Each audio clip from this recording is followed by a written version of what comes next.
reka nongere kubasuhuza abakunzi ba Magi TV Rwanda. Nizere ko bameze neza kandi Imana ikomeje kubarinda. Munyemerere mvuge kuri utu tuntu. Rimwe na rimwe abahanzi bo mu Rwanda bakunze gushinjwa gushishura.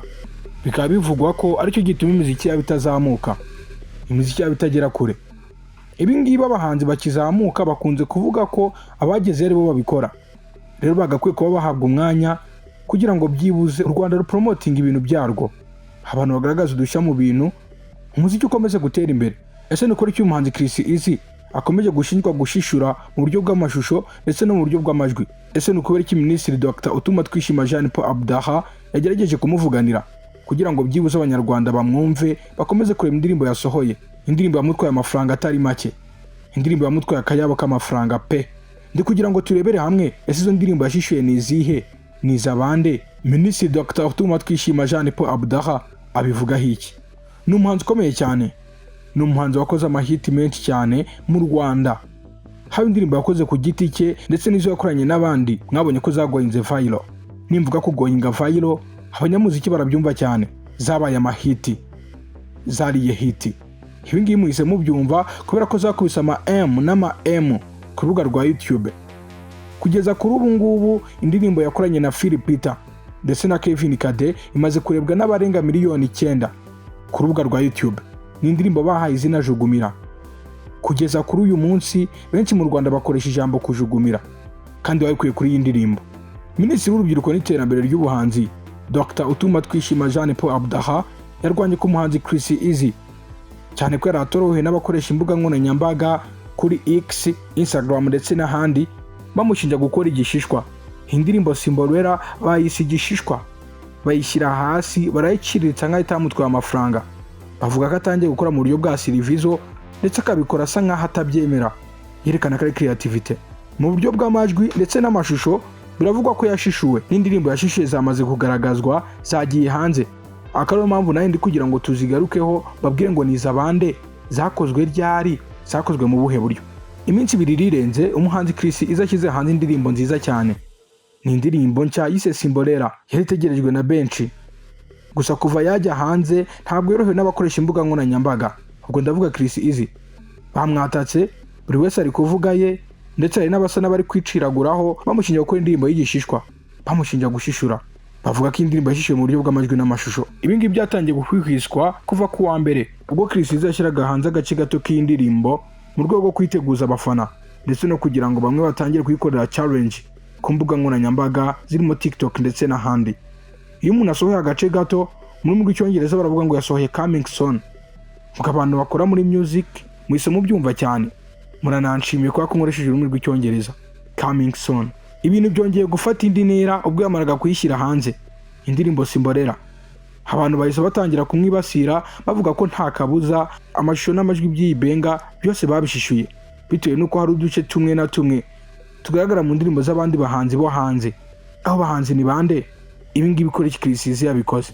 Mu gihe ku mbuga nkoranyambaga bakomeje kugaruka kuri indirimbo cyane, Minisitiri Dr Utumatwishima Jean Paul Abdallah yaje kwifashisha urukuta rwe rwa X havuganira Chris Easy agaragaza ko ibyo Chris Easy yakoze byo guhera ku byahimbwe ari ibintu byemewe kandi n'abandi bahanzi barabikora. Ariko nanone abantu bakomeje kwibaza ko abandi bahanzi babikora byatuma mu Rwanda tugenda muri yo njyana bikazarangira umuziki nyarwanda ugiye hasi. Minisitiri ntabwo yagarukiye aho, yasabye abahanzi n'abandi bahanga ko bajya bibuka amahame agenga umutungo bwite w'umuntu mu by'ubwenge. Ni ukuvuga ngo bakajya babikora babanje gusaba uburenganzira ba nyirabyo, ba nyir'ibihangano bakaba babizi. Yagize ati ngibyo abahanzi n'abandi bahanga bakora byo guhera ku byahimbwe n'abandi biremewe, gusa bajya bibuka kubahiriza amahame agenga umutungo bwite mu by'ubwenge. Bitewe nuko ibyo bintu bakora bafite copyright, bagakwiye gusaba uburenganzira ba nyirabyo bakabakotinga. Maze kubabwira ko Dr Utumatwishima avuganiye Chris Easy, munyemerere ngaruka kuri za ndirimbo bivugwa ko yazishishuye cyangwa se indirimbo bivugwa ko yagendeyeho kugira ngo akore indirimbo Simbolera. Izo ndirimbo ni izihe? Iyo ugerageje kumva neza uburyo indirimbo igendamo, umva hari ukuntu bijya guhura n'indirimbo yitwa Mario y'umuhanzi Franco yafatanyije n'umuhanzi wamenyekanye nka Jazzy. Iyi ndirimbo Mario yagiye hanze mu mwaka w'1989 isohoka kuri album ya Franco yitwa Franco Etere Toi Puissant Ok Jazzy. Francois Luambo Makiadi Franco niko mwamumenye. Ni umuhanzi wavukiye muri Congo tariki ya 6 Nyakanga 1938, aza kwitaba Imana tariki ya 12 Ukwakira 1989 ari mu gihugu cy'Ububiligi. Ni mu gihe iyo urebye amashusho yayo cyangwa se amashusho y'indirimbo Samborera, usanga hari uduce tumwe na tumwe tugaragara mu ndirimbo ebyiri z'itsinda ryitwa Atiz.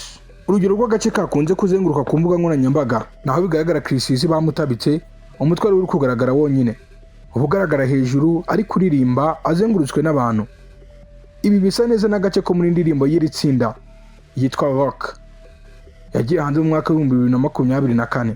Iyo witegereje neza muri iyi ndirimbo usanga hari aho ubona abantu bambaye imyenda y'imyeru ndetse naho bambaye imituku, wareba ugasanga bisa neza n'ibigaragara mu ndirimbo yagiye hanze mu mwaka wa 2023 yitwa Crazy Farm y'iri tsinda n'ubundi yitwa Atiz. Atiz ni itsinda ry'abasore 8 bo muri Korea y'Epfo ryatangiye gukora mu mwaka wa 2018 rishinzwe na sosiyete yitwa KQ Entertainment. Iri tsinda rigizwe n'uwitwa Hong Jong, Sengho, Yonk, Yusong, Sun, Mink, Hongkyong, Huyang ndetse na Junk. Reka tubashimire kuba mukomeza kudukurikira umunsi ku wundi. Ni Magi TV Rwanda, mwadukurikira ku mbuga zacu zose, ni Instagram Magi TV Rwanda, Facebook page Magi TV Rwanda ndetse na hano kuri YouTube. Mugakora subscribe mukagenda mukadufollowinga cyane ko tubagezaho amakuru menshi cyane abagiye atandukanye avugwa hirya no hino, haba amakuru mu Rwanda ndetse no hanze y'igihugu cy'u Rwanda. Ariko se ntarabasezera, ibi bintu nk'abanyarwanda mu byumva mute? Nkuko natangiye mbibabwira, bamwe mu bakizamuka, bamwe mu bari gukora imiziki mishya, bamwe mu bakinjira mu muziki bakomeje kuburana bavugira hirya no hino, babyandika ku mbuga nkoranyambaga no muri comment z'abahanzi muzasangamo ayo magambo. Mukomeje gushishura ndetse mugasapotingwa na bamwe, ariko ugasanga twebwe dukora ibintu bishya, ibintu twihimbiye nta support tubona. Ni ibintu bavugana agahinda ko bagakwiye kuba bafashwa, ariko nanone bakirengagiza kari business. Bamwe mu bafite amafaranga bakomeje gukora umuziki ngo usa nkaho ari mubi ariko ugatera imbere, abafite impano nta mafaranga bagahezwa hasi. Ibi bintu bizarangira ryari? Bizarangizwa nande? Gute? Binyuze mu zihe nzira? Bamwe mu rubyiruko rw'u Rwanda bagiye babeshwa cyane, babwiwe ko gukora entertainment ari cyo kintu kirenze, ari cyo kintu kizatuma u Rwanda rutera imbere. Usanga hari abihebeye umuziki ku buryo banawupfira bakirengagiza ko ubuhinzi buhari. Ni gute urubyiruko rwisanze aha hantu rukumva ko entertainment ari ikenewe cyane kuruta ibindi byose? Ese koko mu Rwanda dukeneye entertainment kuruta ibindi byose? Cyangwa twakwiye kuba dufite abahinzi bakunda ubuhinzi, bafite urukundo ubuhinzi nk'abahanzi bafite urukundo hip hop? Ntabwo nagombaga kugenda ntavuze ibyo bintu cyangwa se ntabaganirije, ariko nanone namwe mugomba kumbwira hazakorwa iki kugira ngo ibintu bijye ku murongo. Ndabyumva ko mwisi mutagenda ku murongo 100%, ariko what to do kugira ngo ibintu bibe byiza kurushaho? Murakoze, murakarama, muragahorana amata ku ruhimbi, ntimukabura ibyo kurya, muragahorana abantu n'amafaranga. Imana ibarinde.